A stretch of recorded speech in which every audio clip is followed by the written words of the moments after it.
Sergeant? Good. Here, sir. What the heck is all this? Everything you ever wanted to know about the Bradley and weren't afraid to ask. Every memo and every last nut and bolt. Wonder which national forest laid down its life for this project. You read any of this stuff? Not yet, sir. I was hoping you'd show up with the cliff notes. I hardly know where to start. Maybe that's the whole idea. I don't get it. What? That. It's the Bradley. Well, if that's the Bradley, then what's this? What's the date? 1968. The question is, how did they get to that from this?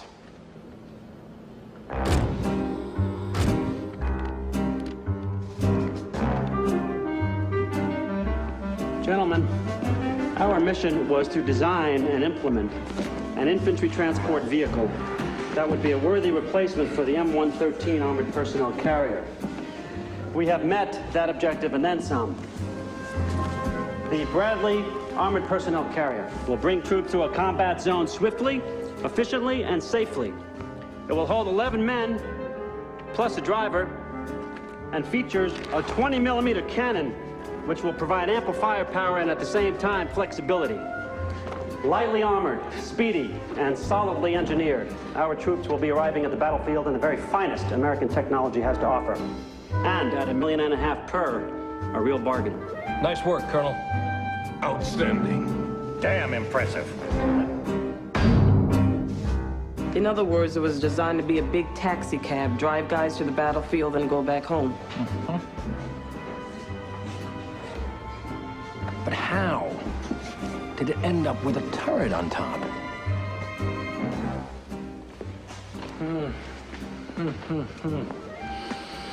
Well, this is all well and good, Colonel Smith, but... Something wrong, General? Well, with this gorilla in production, I don't suppose there's going to be anything left in the budget for my scout. Doubt it, Bob. You don't need scouts. You have radar, air recon, satellites. You always need a scout. And you know what I'm thinking? Why couldn't this thing serve as a scout? But it's a troop carrier, General. But this is a speedy vehicle. Why can't it be both? Well, for one thing, it's too big. And for the other, you can't really see out all that much from inside. Sounds like a design flaw to me. Design flaw? No. No, we'll just stick a turret on top with lots of opticals. But then, sir, it'll be even bigger. Well, what's your problem, Smith? Not elegant enough for you? Well, the thing is, General, it's kind of hard to do a sneak and peek when you're over 10 feet tall. He's got a point, Bob. Well, all I know is we need a scout. This is fast enough to do the job, and it's funded. Well, actually, we're a hair over budget. You turned the Bradley into a scout. We're going to be selling them off to some El Presidente de Chimichanga in no time. Anything for surveillance ends up south of the border before the paint even dries. When you needed that anti-aircraft gun, who backed you up on that? You did, Bob. And who testified to appropriations on behalf of that gun? You did, Bob. I'm talking to appropriations next week. Now, do I sell you on my scout or do I not? You did, Bob. And how about some portholes along the side for individual firearms so the fellas can stick out their guns and shoot people? Good. And you know what, Colonel? We already have the turret. We ought to get the biggest bang we can up there. I'm sorry, bang, sir? You can't hurt anybody with that pansy-ass gun. Add on some firepower. Where am I supposed to fit the extra ammo? I don't know. Can't you just shift things around? Make some room. You already got 4,400 rounds of machine gun ammo. Now you want to add 25-millimeter shells. General wants his ammo. He can't have his ammo, not unless he runs alongside this thing carrying it. Well, can't you just squeeze it in? No. Oh, come on, just squeeze it in. We're not trying on Levi's here, Colonel. Are you telling me that in a vehicle this size, you can't find room for a few rounds of ammunition? Not in its current configuration, no, sir. So the configuration's wrong. There must be something you can dump. Dump, sir? Something you don't need. General, the interior is very spare. Besides the ammunition and the men...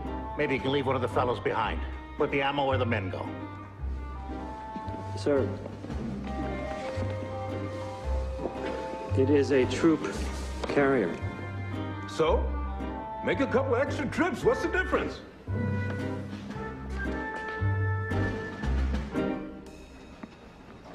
They want a transport that doesn't carry men and a scout that's got a cannon as big as a tank's on it. And portholes.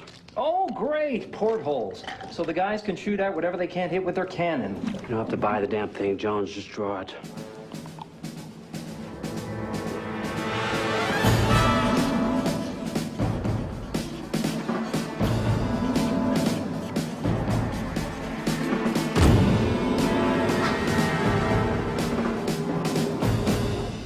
That's one hell of a cannon. That's a problem.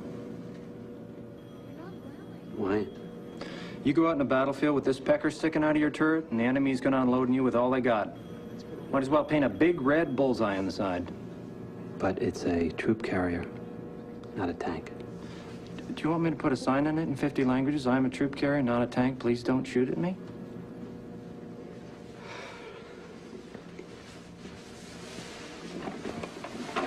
This was gonna be so beautiful. That's good work, Smith. Looks perfect to me. Thank you, sir. Thing is, Yes, General?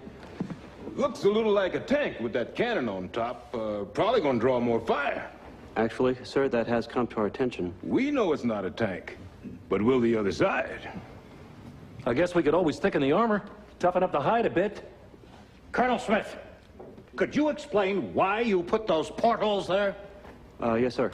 As per your request, so the men could shoot out at the enemy. You're joking, aren't you? Besides, portholes? What are we in now, the Navy? Say, you think you could make this thing amphibious?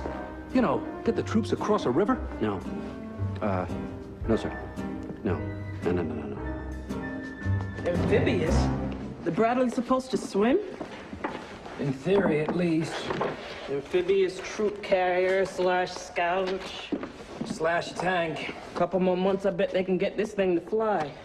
What's this in the margin? Please help me. I am losing my mind. RLS.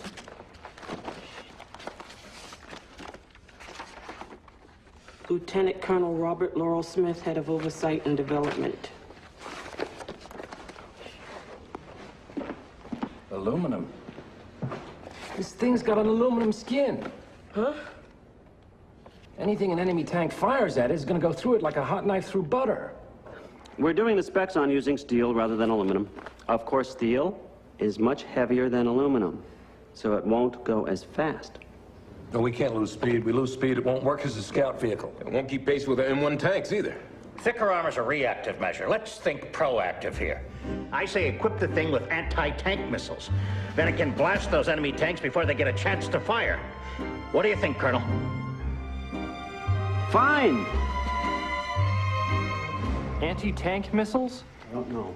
Where do I put them? The men will have to wear the missiles as hats. I don't know, Jones. That's why you get paid the big bucks. Colonel, there's no room. We're not talking About a about... pair of Levi's. I know! God damn it! What we are talking about is 11 years with nothing to show for it. Except that also the size of the District of Columbia and a career that's on permanent hold. You see this? I've been a bird colonel so long, I swear I'm growing feathers. Now, if you have to design hats to hold those goddamn missiles, then just do it.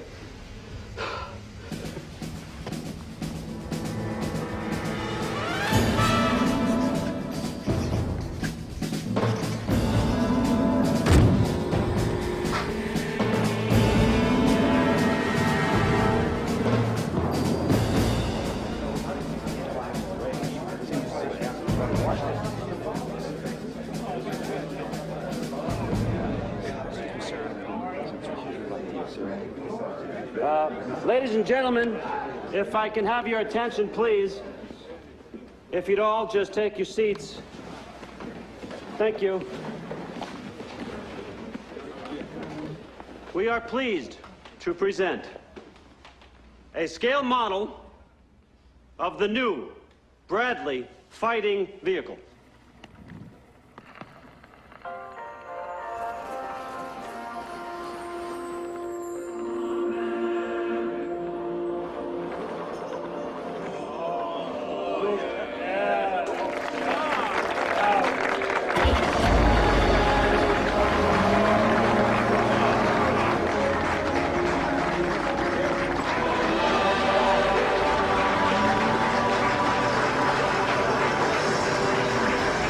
featuring scout, troop transport, and anti-tank capabilities.